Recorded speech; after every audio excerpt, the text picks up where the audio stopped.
So we're at an event in D.C. We're at CPAC. Afterwards, we go to a DOGE party at this beautiful penthouse. What was it? 5-story penthouse of Dwight Howard that the new guy, a Bitcoin guy, I don't want to say his name, he bought. So beautiful property. You're going there. We're at the top. And by the way, Tico got in at 13 years old. He got in, so he's kind of like hanging out. He goes in with the mustache, let him in. The mustache and he's tall and he's got big hands, big feet, so they're kind of like, this guy must be at least 18 years old, so they let him in. We go into this place. We're walking up. Him and Tom are at the top on a rooftop. Shout out to Tom. Tom, they're chanting, keep fascists out of D.C., fascists out of D.C. And then you got Tom and Tico from the top. They're chanting. What are they chanting? Give fascism a chance. Give fascism a chance. So anyways, I'm coming up. I'm like, Tom's either being a bad influence on Tico or something's going on. So we're like, okay, guys, we got to go get the plane because we got back at 1:30 in the morning. So we get down. While we walk down, I want to walk up to these guys to see what they're all about. Rob, is this the tweet or is this my video? Which one is this? This is your video? This is yes, my video. The other video, Rob, okay, so play this and then go to the other one. I see what you're doing. Go for it. So this is, I just walk up to this guy to say, what are you upset about? That's me, that's Brandon. There's our service agent. So cops come in, and he can't answer me anything while I'm asking him questions, okay? And then, boom, he spits on a federal agent's back. Boom. See right there on the back? Okay. Go to the other clip. Obviously, he gets arrested. If you go to the Twitter one, there's a different clip. He gets arrested, and he gets arrested afterwards. Guys are Minnecting me and texting me and saying, hey, Pat, you should file this. You should go sue this guy. You should do that. You should do this. And by the way, this is a different angle. Go a little bit lower. Mario Nafal put the clip. Go a little bit lower, a little bit lower, a little bit lower, a little bit lower. Right there. Okay. So that's freedom, whatever. Just the tweet. Zoom in on Mario's clip, Rob, if you could. Yeah, go. So I wouldn't show that zoom out a little. What'd you say? I have freedom news. We gotta be okay, careful got it. Okay, sounds good. So anyways, so the question becomes, what are they complaining about? Are they complaining about DOGE doing what? Firing people that are government employees who are maybe not working. One guy came up to me with a mask screaming, like angry, just going like this. And then you realize these are paid agitators. Thank you. These are not people that are protesting. By the way, Rob, do me a favor. Play the clip that's in the notes section that I have of Bill Clinton. You tell me who this person sounds like. This is Bill Clinton, okay? I want to say this is 93, okay? Look what he's talking about. This is maybe the OG DOGE, and the Democrats applauded him for doing this. Go ahead, Rob. Play this clip. We cut the federal government by more than 100,000 positions in the really? last 2 years. Oh, okay. We're on the way to reducing it with laws already passed by 272,000 positions. Oh, really? Making it the smallest it's been in more than 30 years. Oh, wow. So you're firing people. We cut taxes for 15 million working families with 40 million Americans in it, about an average of $1,000 apiece for families of four with incomes under $26,000 There you go. That's good. Good. We made 9 of 10 Watch of our this. small businesses eligible for tax reductions. Respect. We invested in the tools our people need in education and training and technology. Yep. We did more to open markets in the last 2 years than in any previous period in a generation. Okay. The results are clear. DOGE. The deficit that 2 years ago was projected to be over $400 billion a year by the end of the decade is now under $200 billion. It's going down for 3 years in a row for the first time since Truman was president. Respect. The economic plan we have already passed will cut the deficit in half as a percentage of our economy. Okay. We have almost 6 million new jobs, the biggest year in economic growth in 1994 in a decade, with 93% of those jobs in the private sector. That's the largest percentage of private sector Who's he job sound like growth to you? going. Who's he sound like to you when you're listening to A little this? bit like Trump. Like a Trump, JFK, someone who has common he sense. He should sue them for like copyright. Like he's stealing. They stole this whole. But by the way, they loved him then, Yeah. right? And his Speaker of the House was who? Newt Gingrich, which was a Man of the Year on the cover of Time magazine. But I want you to watch this other clip. I want to play this to see where the controversy is. Here's Barack Obama in 2008. Play this clip. Tell me who this sounds like. Go ahead. The Bush administration has done nothing to control the problem that we have. We've had 5 million undocumented workers come over the borders since George Bush took office. Racist. It has become an extraordinary problem. Yeah. And the reason the American people are concerned is because they are seeing their own economic position slip away. Ooh, God. And oftentimes, employers are exploiting these undocumented workers. They're not paying the minimum wage. They're not observing worker safety laws. And so what we have to do is create a comprehensive solution to the problem. Now, I have already stated that as president, It's interesting. You hear him, you hear Clinton, you hear them saying that, and that's what DOGE, Trump, Musk, Homan are doing. What are you upset about, Brandon? Yeah, no, it's interesting too. I mean, you see clips of Hillary; she literally sounds more conservative than Trump. Like, so when she's debating Obama with this and all that. So this is an example of how far left the left has moved. Where people who say they used to be in the middle, they ended up on the right now because things shifted to that degree. And I think they're importing these people like this because they see that playing out. And interesting thing about Clinton during his presidency was the only year in the last 70 years where we had a surplus. I sent Rob a chart where there's this little blip on it. Every single year we're in a deficit. That one time when Clinton was president, it's the only time we had a surplus ever since I think like 1960, 1950. So I mean, I don't see a single positive thing or a single negative thing you criticize about DOGE. That's the chart, Brandon. Yeah. So look at that. That's what Clinton was talking about. Look at that chart. Look at that beautiful I love chart. charts. Right It's a there. Beautiful chart. Only time. By the way, Rob, can you circle around what era he's talking about? Yeah, it That's was the the only time. It was the Right mid there. 90s. Look at that. Yeah, Only time. Bill Clinton was the only president to balance the budget. We had no deficit under Clinton. Yeah, because he was hooking up with somebody other than Hillary in the Listen, White House. He buddy. was If happy. you want to save trillions of dollars, I don't care who he hooks up with. Yeah. So it's an easy joke. That's the whole thing with Clinton. Everyone thinks of Clinton as he's sort of like a laugh line. Oh, Clinton, he likes things under the desk in the Oval Office. Listen, buddy, James Carville, who we're talking about one time, he says, what didn't you like about the 90s under Clinton? Did you not like the peace or the prosperity? Which one? Every country wants the same thing, peace and prosperity.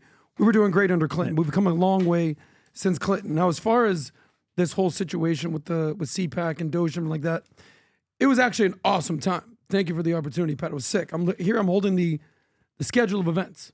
So Javier Milei speaks.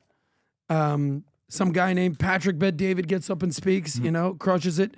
Secretary Doug, want to give my best friend a hug, Doug Burgum. Then Tom Homan comes out there, freaking rock star. That one was awesome. Was a star. Could have been drunk, don't care. Let's get stuff done. Giorgia Meloni, she comes in from Italia, she zooms in. Elise Stefanik gets out there, she's crushing it. She's kind of good looking, by the way. Anyway, then Donald Trump came out there and did a 90-minute, I don't know, I would call Improv it a stand-up comedy act. You're stupid, you're gay, you're great, everyone's awesome, boom. We had an awesome time, and then we end up going to this DOGE party. And it's so funny. Like, I'm all about juxtaposition, like one thing's one thing. We walk in, and young Tico, God bless Tico, he's turned into such a stud. I didn't know about him when he was younger. He's getting there. We walk in, he goes, I just want to go to someplace quiet. I don't want to be in for the party.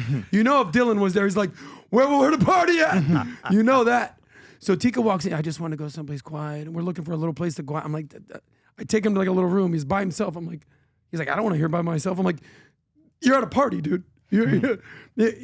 So we get in there. 5 minutes later, there's protesters on the kitchen. He's up there. He's doing the Trump dance. But these guys, they don't have anything going. Like, they have no semblance. So it's like the guy who got arrested is like, what are you in for, buddy? Spitting. Yeah, I spit a little bit on this podcast guy. They don't know what they're yelling about. They have no clue what they're talking about. And it's just, they're just raw emotion, piss and vinegar. They have zero facts.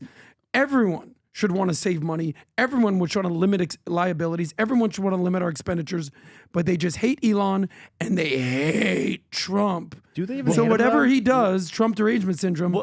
Did you see what Elon said about when he's sitting at a dinner party and Trump comes up? Because people just, it's like, it's almost they get like tranquilizer dart in your neck, bro. Yeah. And they start convulsing and get rabies.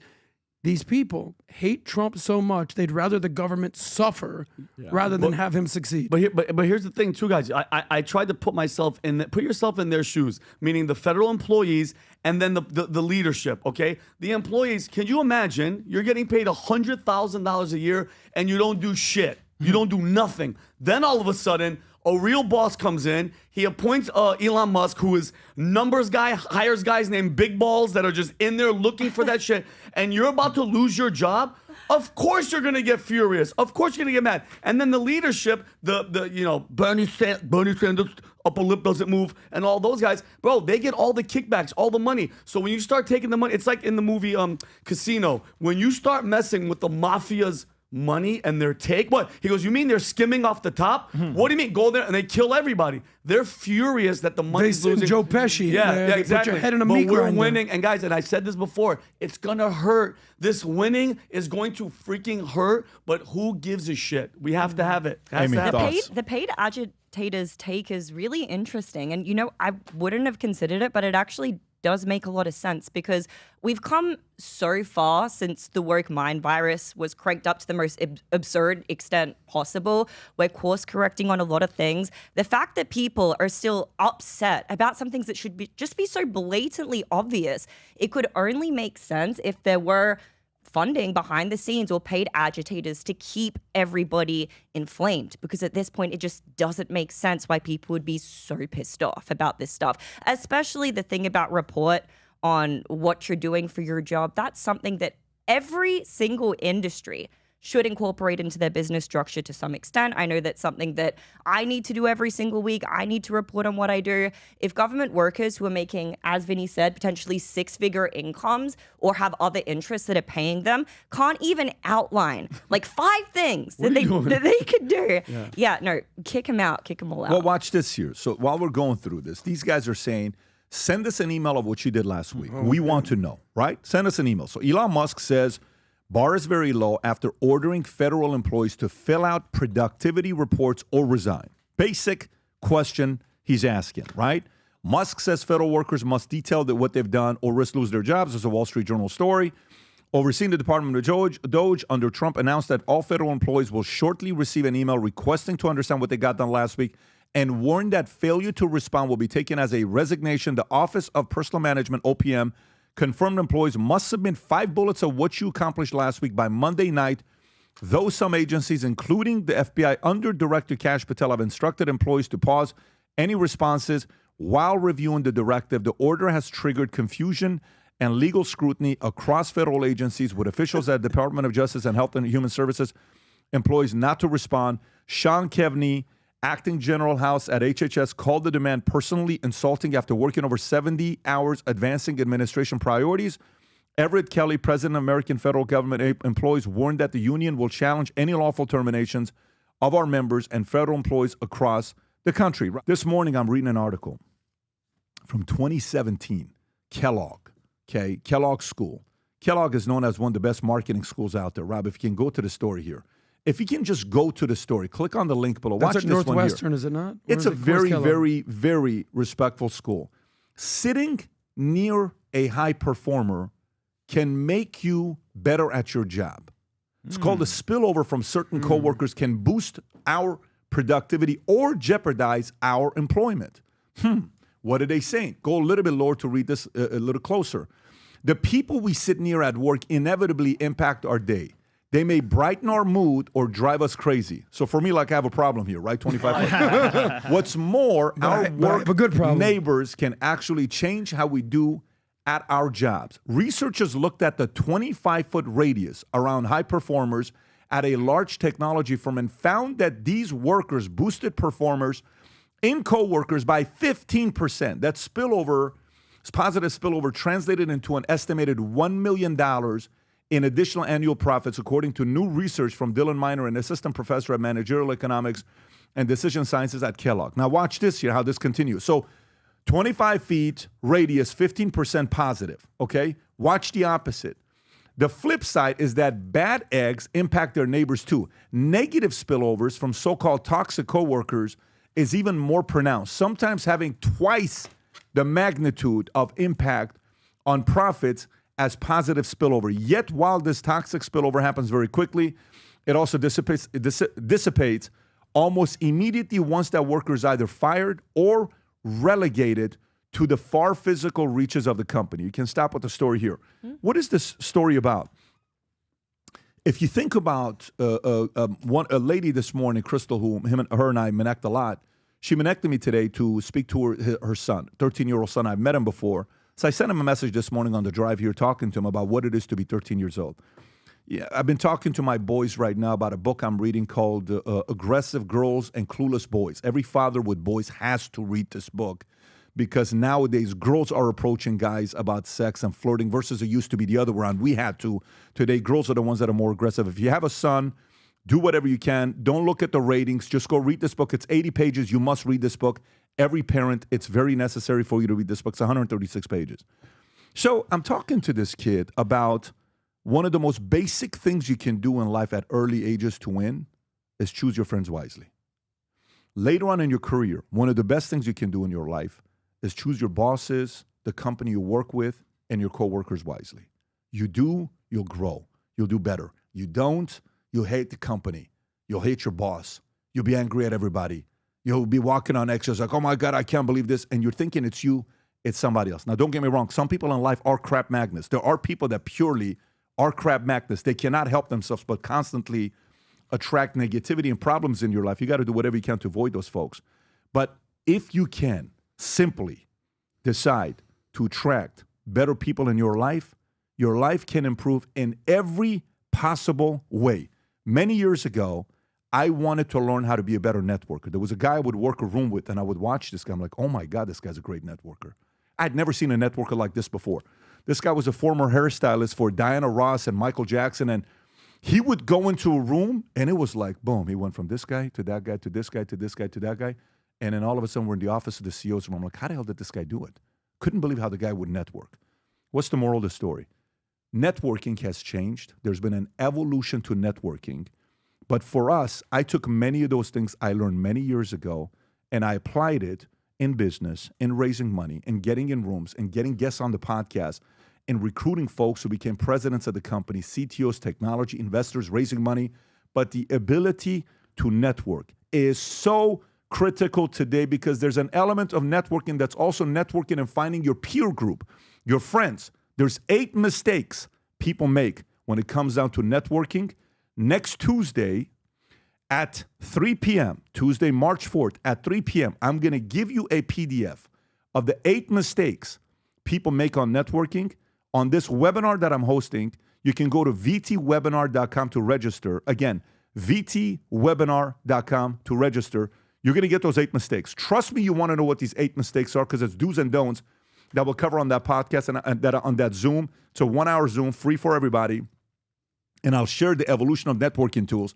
And also on that webinar, I'm going to give you 3 updates. Massive, massive new features on Minnect that I'm so excited about. And an opportunity for some of you guys to come and join us at Kentucky Derby. So go to VT Webinar, register for it, and I'll look forward to seeing you there next Tuesday, the 4th at 3 p.m. Eastern Standard Time. Registered. We'll see you there. If you enjoyed this video, you want to watch more videos like this, click here. And if you want to watch the entire podcast, click here.